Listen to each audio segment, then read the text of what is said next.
Fuera de las curvas normales que ya nosotros tenemos alguna experiencia trabajando con ellas,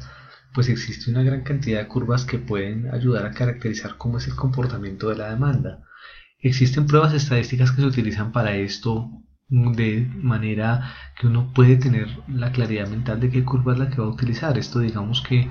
hoy en día ya está bastante fácil de hacer, incluso a través de los módulos estadísticos de Excel que acompañan y ayudan a que estos procesos sean un poquito más simples. Todo lo que se denomina análisis de ANOVA o análisis sobre varianza es lo que uno utilizaría para poder determinar cuáles son esas curvas de probabilidad que mejor caracterizan el comportamiento de la demanda de un proceso puntual cualquiera, la venta de un producto, la venta de un servicio. Incluso también eso no debería considerarse como una cosa extraordinariamente diferente a la venta de un producto como tal. En ese sentido, lo que quiero con este tercer bloque que vamos a compartir es mirar cuando nosotros tenemos esas curvas de probabilidad que ya son curvas discretas y que tienen pues unos comportamientos un poquito diferentes a las curvas continuas que nosotros normalmente manejamos y que trabajamos a través de integrales. Esta curva que nosotros tenemos acá es una curva de probabilidad de Poisson. La fórmula claramente acá está dada en este pedacito de mi monitor, donde yo digo depende de un valor de K puntual, que este valor lo utilizaré en este caso como el valor de la cantidad de inventario que va a comprar y de la media de la demanda. Este comportamiento es E a la menos teta por teta a la K sobre K factorial. Esto me va dando las probabilidades punto a punto que se vayan presentando para los diferentes, digamos, cantidades de procesos de demanda que yo voy a tener allá. Entonces la probabilidad que me demanden 0 unidades es prácticamente 0, es un valor muy chiquito. Aquí en la probabilidad calculada a través de esta fórmula se ve que ese valor es muy pequeñito, 0.0000 algo. ¿Cuál es la probabilidad de que se presente una demanda de una unidad, de 2 unidades, de 3 unidades y así sucesivamente? Si nosotros nos ponemos a revisar esto de manera cuidadosa, pues al final de cuentas esa probabilidad de que se presenten determinados tipos de demanda es algo muy similar a lo que sucedía con las curvas normales, y eso es lo que me va a ayudar a mí a entender cuál es la cantidad de inventarios que yo tengo que tener para ese evento en particular, para esa temporada o para ese día en particular que yo esté evaluando, considerando que al final de cuentas son dos cosas muy similares. Cuando yo hablaba de curvas normales, hablábamos nosotros de una cobertura en razón a unos cálculos que nosotros hacíamos, que es la probabilidad acumulada. En este caso yo buscaré esa misma probabilidad acumulada, entendiendo que la demanda será cubierta hasta donde la cantidad de inventario me lo permita, y la cantidad de inventario Q irá pues correctamente en línea con esa cantidad de demanda que yo espero cubrir. Si ustedes ven, yo coloqué acá arriba una media de 25 unidades en un proceso cualquiera, es decir, en este caso particular, pues para que no me quedara una tabla tampoco muy larga y se pudiera entender muy bien el concepto, yo tomé una media de un proceso cualquiera de venta muy diferente al que estábamos tratando ahorita, que nosotros decíamos, bueno, si tenemos 1000 unidades en promedio y 250 de desviación estándar, ambos datos requeridos como input para una curva normal. En este caso yo solamente necesito conocer el promedio de las unidades vendidas.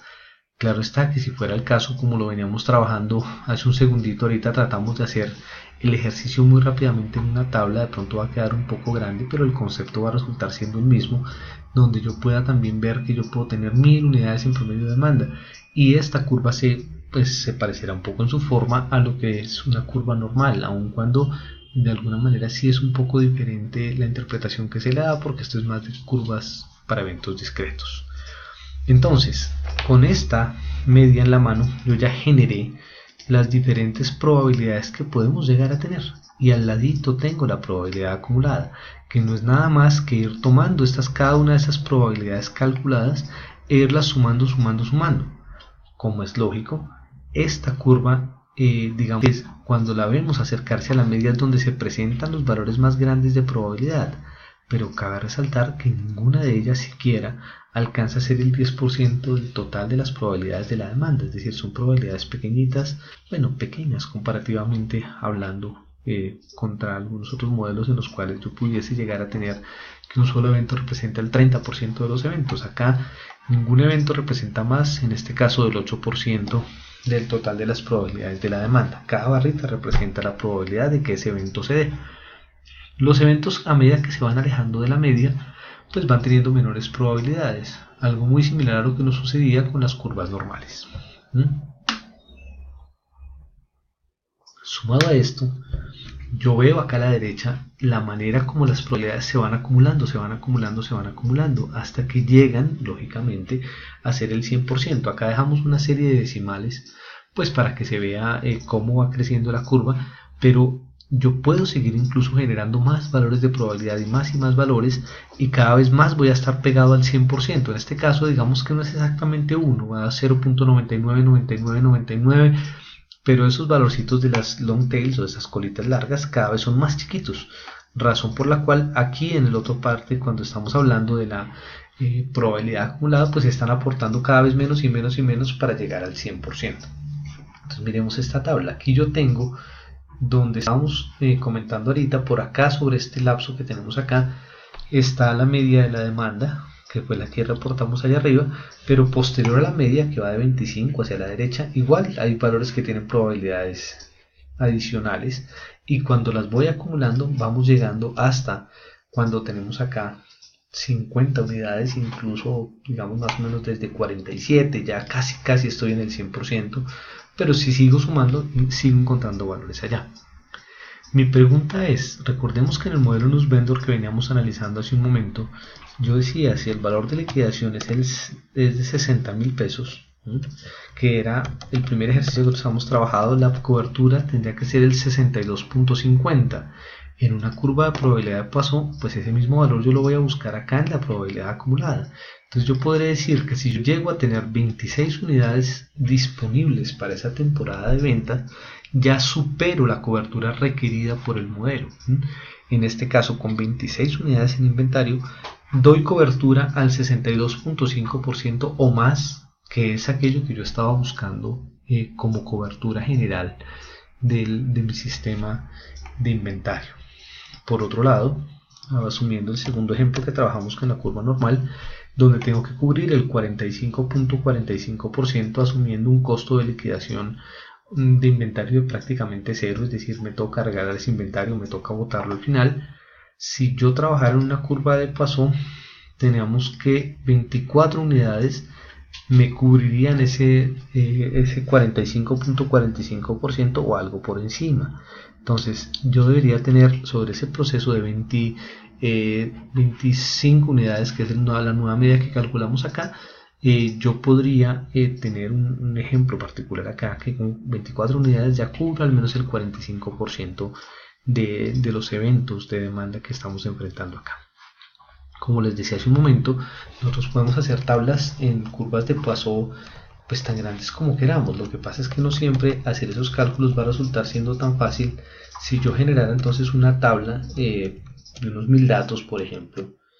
y cambiamos ahorita el valor de la demanda, ¿sí? Ya acá lo que va a suceder es que nosotros vamos a empezar a ver que los valores de probabilidad individual son cada vez más pequeños. Voy a hacer acá el ejercicio para que ustedes se den cuenta qué es lo que va sucediendo con esas tablas. Voy a ampliar acá bastantes datos, voy a colocar hasta 1800 datos o 1900 datos, unos datos acá que sean bastante grandes. Ay, no me lo reemplazó, acá ya lo reemplazamos. ¿Qué fue lo que pasó? Entonces hasta 1800 datos, digamos. Listo. Entonces aquí ya tenemos una cantidad de datos. Si yo cambio, indicando que la media ya son 1000 unidades, como era el caso de nuestro primer ejercicio, entonces acá ya nos queda los cálculos que nosotros tenemos acá, donde pues ya vamos a empezar a ver que los factoriales se vuelven muy grandes. En ese sentido es muy difícil poderlos calcular incluso para una hoja de cálculo acá, pero entiéndase que lo que nosotros estamos obteniendo acá, o lo que estamos nosotros buscando acá, es el análisis estadístico. Claramente, si yo necesito hacer cálculos tan inmensamente grandes como los que nosotros estamos generando en este momento, pues tenemos que tener las aplicaciones que nos permitan hacerlo. Pero vamos a llegar a una conclusión muy similar, es decir, en este caso puntual que lo hicimos el ejercicio con 25, vamos a ver la gráfica así con la forma de campana de Gauss, como la estamos viendo acá, y por el otro lado, cuando nosotros estemos revisando con una media de 1000 y si tenemos las aplicaciones para generar esos valores de estadística, pues claramente vamos a ver unas curvas con comportamientos muy similares, simplemente pues que ya los cortes no se darán acá alrededor de la media en 25 unidades, sino se van a generar sobre las 1000 unidades en promedio, pero también las coberturas estadísticas las vamos a ver de una manera muy similar a como las estamos viendo acá. La formulación va a ser exactamente la misma, simplemente ir acumulando probabilidades y en algún momento vamos a ver dónde se están generando esos puntos que nosotros requerimos acorde con los cálculos de Nussbender que nosotros habíamos hecho acá, de los costos de excedente y los costos de faltante, dependiendo la situación que a nosotros se nos vaya presentando. Este tipo de curvas, y como esta curva, hay muchas más, y uno lo que tiene que saber es exactamente en qué procesos aplica cada tipo de curvas. Parte de los modelos que uno trabaje en operaciones o en inventarios dependen de un análisis estadístico juicioso. Uno tiene que aplicar los modelos acorde con los fundamentos de cada una de las curvas de probabilidad, comprendiendo qué es lo que uno está haciendo. Por eso cuando se ejecutan análisis de sobrevarianza o análisis de ANOVA, normalmente los software sugieren más de una curva de probabilidad aplicable a sus modelos, y es bueno validar cuáles de esas curvas uno definitivamente mantiene como curvas útiles o como curvas que vale la pena considerar dentro de nuestro proceso de análisis estadístico, y cuáles de ellas pues no vamos a aceptar, vamos a rechazar simplemente porque su aplicación no tiene sentido dentro del proceso que nosotros estemos tratando de evaluar para hacer la cobertura de los inventarios o la cobertura estadística que nosotros requerimos en ese evento puntual. En el siguiente bloque vamos a hacer un trabajo matemático un poquito más fuerte, que es cuando nosotros tenemos funciones lineales que describen esas curvas de probabilidad que nosotros queremos verificar cuando tenemos eventos de probabilidad continua. Y allí es donde nosotros vamos a ver cómo es esa aplicación de las integrales para llegar a determinar asuntos tan similares a los que hemos hecho acá, que es poder determinar las coberturas que se requieren y las cantidades que nosotros requerimos. Entonces ya hicimos ese trabajo con las distribuciones normales, vimos cómo se logran esas coberturas, que es una cosa en realidad muy simple si uno sabe manejar esas tablas de función normal. Y en segundo lugar, saber que podemos hacer algo muy similar con esta función de Poisson, que a la hora de la verdad pues no es muy compleja de comprender, y todos estos análisis estadísticos son muy similares a los que ya hicimos cuando hicimos las distribuciones normales. Me estoy fijando en probabilidades acumuladas para determinar cuáles son las cantidades de inventario que debo comprar. Así las cosas, entonces, por un lado serán 24 unidades en uno de los ejercicios que hicimos, y en otro de los ejercicios que hicimos serán entonces 26 unidades. Aquí digamos que los procesos que nosotros venimos trabajando y que venimos adelantando, pues nos llevan a comprender que ahí es donde estamos presentando nosotros las probabilidades que estamos buscando para cobertura de los procesos de inventario puntuales. En el siguiente bloque, como les digo, ya veremos una función triangular simétrica, aplicación interesante también para poder entender esos modelos de inventarios sobre curvas continuas.